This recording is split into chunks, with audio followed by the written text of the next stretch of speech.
Pak. Apa kabar? Baik, Pak. Sudah berdoa? Belum, Pak. Pak. Sebentar dulu ini. Ini semua Pak, semua. Oke, baik. Berdoa saya. Jadi anak-anak, selamat bergabung dan selamat bertemu kembali dalam program kita ini. Jadi hari ini kita akan sama-sama belajar ya. Kita hari ini belajar tentang membaca teks fiksi. Jadi untuk tidak lama-lama anak-anak beberapa kali depan, ya Pak. Kalau kita bicara soal teks fiksi, itu berarti kita bicara tentang cerita rakyat. Misalnya yang termasuk dalam apa cerita fiksi, misalnya ada cerita rakyat, dongeng. Dari sini saya Pak kalau kepada bagaimana kita memahami 4 pilar utama yang membangun sebuah teks fiksi yang menarik untuk dibaca. Yang pertama di sini ada tokoh. Coba perhatikan, ada apa? Tokoh. Coba perhatikan depan. Tokoh merupakan pelaku cerita terdiri dari tokoh utama atau tokoh cerita dan tokoh tambahan. Jadi dalam tokoh itu ada tokoh utama, ada tokoh tambahan. Misalnya pernah nonton film dong? Pernah nonton film? Pernah apa? Di Boy kemarin. Boy yang jalanan dong? Iya Pak. Misalnya tokoh-tokoh yang ada dalam film anak jalanan, ada Boy. siapa lagi? Reva. Yan. Itu merupakan tokoh utama atau pusat cerita dalam sebuah film. Untuk tokoh tambahan misalnya saat mereka melakukan adegan itu, misalnya tiba-tiba ada mobil lebar atau ada orang-orang yang sebelumnya itu tidak ada dalam film, tapi di film mereka ada. Itu bukan tokoh tambahan. Misalnya kita buat adegan drama misalnya tuh. Kalau kita buat adegan drama itu misalnya tokoh utamanya kamu Rino, San dan Fred itu merupakan tokoh utamanya. Saat proses melakukan drama tiba-tiba ada 1 atau 2 orang yang masuk, misalnya masuk Sher dan Ken, itu merupakan tokoh tambahan.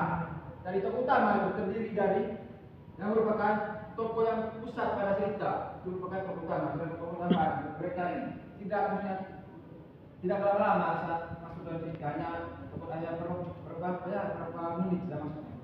Itu belum bicara soal tokoh. Terus soal latar ini misalnya dalam cerita latar adalah suatu tempat di mana peristiwa itu terjadi.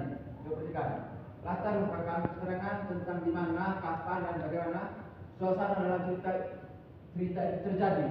Oke, saya paham berikan apa yang saya cerita.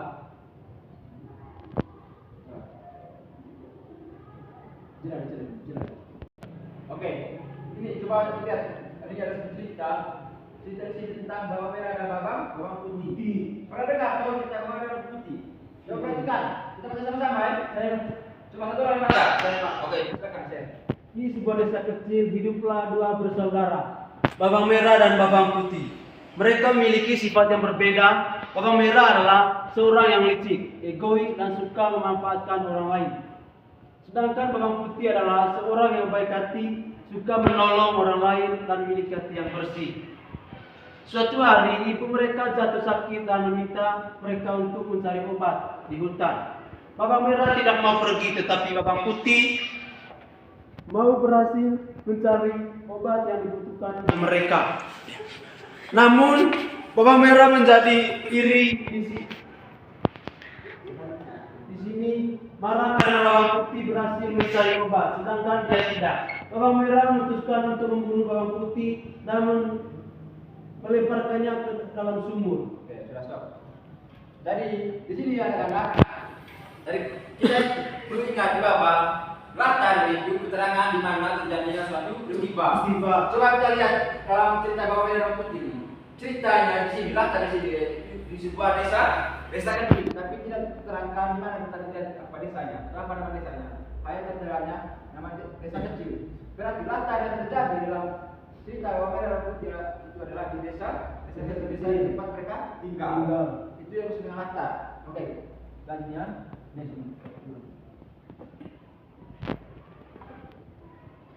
tidak. Hari itu deh, kalau kita bicara soal latar, berarti keterangan tentang di mana misalnya dalam cerita bawang merah dan bawang putih tadi, lantar yang terjadi di desa kecil, desa tempat tinggal dari bawang merah dan bawang putih tentang ibunya. Terus lanjut ke alur. Alur merupakan rangkaian peristiwa dari awal, tengah, konflik hingga akhir cerita. Ada semacam alur, semacam struktur. Misalnya coba kalian perhatikan, struktur kelas. Dalam struktur kelas misalnya ada ketua kelas, wakil sekretaris. Begitu juga dengan alur cerita, misalnya ada awal, ada tengah, ada konflik. Di mana-mana dalam cerita itu konflik mesti di tengah-tengah. Misalnya dari cerita dari bawang merah dan putih tadi itu. Dan di mana tadi dalam adegan cerita tersebut, bawang merah dengan pencuri bawang putih sehingga dia membunuh bawang putih. Itu merupakan punya konfliknya. Karena awal cerita itu di mana hiduplah di sebuah desa kecil. Ada hiduplah dua saudari, bawang merah dan bawang putih dengan ibunya. Itu merupakan apa dari cerita. Karena akhirnya itu. Ya di mana dalam akhir cerita bawang merah dan bawang putih tersebut dari adik-adik sekalian. Nanti mana itu bawang merah itu mendapat hukuman karena dia telah membunuh saudarinya. Itu yang dinamakan alur. Jadi sekali lagi alur itu merupakan rangkaian peristiwa dari awal tengah atau konflik hingga akhir cerita. Itu punya alur. Dia punya apa? Rentetan ceritanya dari awal sampai akhir. Terus lanjut ke amanat.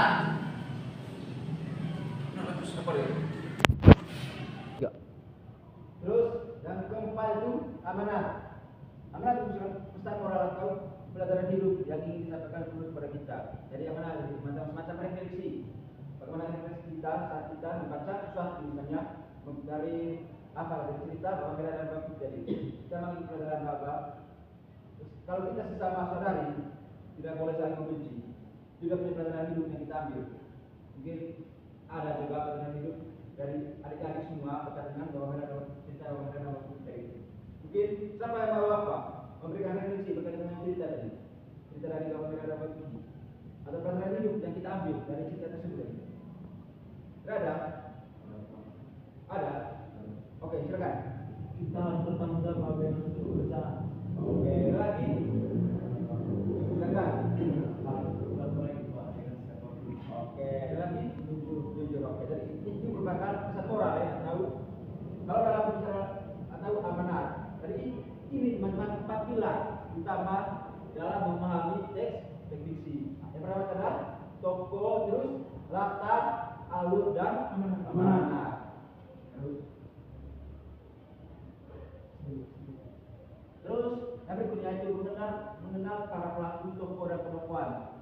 Jadi adik-adik kita karakter ini memiliki peran sifat yang masing-masing dalam menggerakkan suatu cerita. Misalnya pertama itu jenis tokoh. Jenis tokoh protagonis.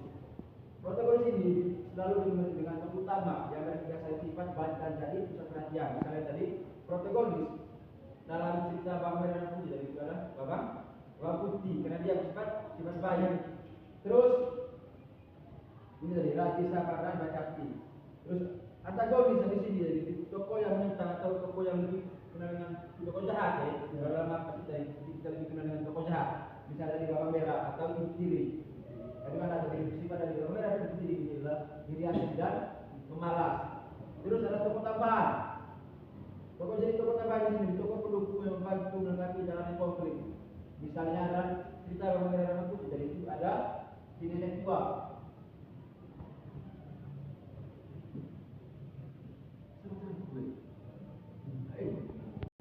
Dari yang tadi itu jenis tokoh ini adalah tokoh tambahan. Tokoh tambahan sebenarnya jelas dari apa? Yaitu tokoh tambahan merupakan tokoh pendukung yang membantu melengkapi dalamnya konflik. Misalnya dalam cerita bawang merah dan putih dari itu ada yang kedua sifat dari ini perusahaan adalah memberi imbalan. Itu yang berkaitan dengan para pelaku tokoh dan penokohan. Terus berikutnya tentang latar kapan dan di mana terjadi. Terus misalnya tempat lepas kejadian seperti di tepi sungai ya, di tepi sungai yang jernih dan dalam hutan yang lebat atau rumah panggung sederhana. Itu merupakan artinya salah satu tempat dalam kita merah dan bawang putih. Sebab yang utama tidak terjadi misalnya dahulu kala pada pagi hari yang cerah atau saat hari yang tenang. Suasana ya. Kalau kita bicara suasana itu berarti bicara soal kondisi ya, situasi ya. Berkaitan dengan perasaan kita, misalnya kondisi perasaan dalam kita seperti suasana sedih saat kehilangan, tegang saat mencari kain yang layu, atau bahagia saat mendapatkan berkah. Hidup yang belakang. Menemukan amanat. Nah, cita rakyat menyimpan nasihat berharga untuk kehidupan kita. Jadi berat hati cerita, perhatikan nasib dari alam bawah tokoh dan tokoh yang jangan buntu. Itu kalau kita bicara amanatnya. Kalau kita bicara amanat, kita perhatikan baik-baik ya. Dan punya nasib yang dialami oleh tokoh-tokoh yang ada dalam kita. Mana tokoh yang baik dan mana tokoh yang jahat. Dengan tunjuknya. Misalnya contohnya tadi di lanjutkan bisa bawang merah dan bawang putih. Kebaikan dan keturunan berbuat manis antara sifat diri hanya untuk diri sendiri. Dia punya pesan moralnya. Dari mana tadi punya pesan moral ya? Terus ini juga dari refleksi diri. Buat kita semua dari tanyakan pada diri sendiri belajar apa yang bisa aku contoh untuk diterapkan di sekolah atau di rumah. Kita punya refleksinya dari apa dari cerita pengajaran di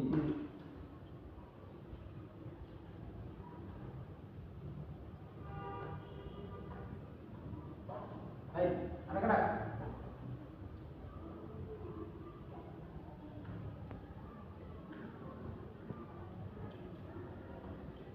Baik, itu saja materi kita pada pagi hari ini. Jadi sebelum lanjut, Pak memberikan satu tugas pada kalian semua. Mau dicatat ya, tugasnya. Mau dicatat. Oh, Bapak. Tidak, masing-masing itu. Ampun, Pak. Baik.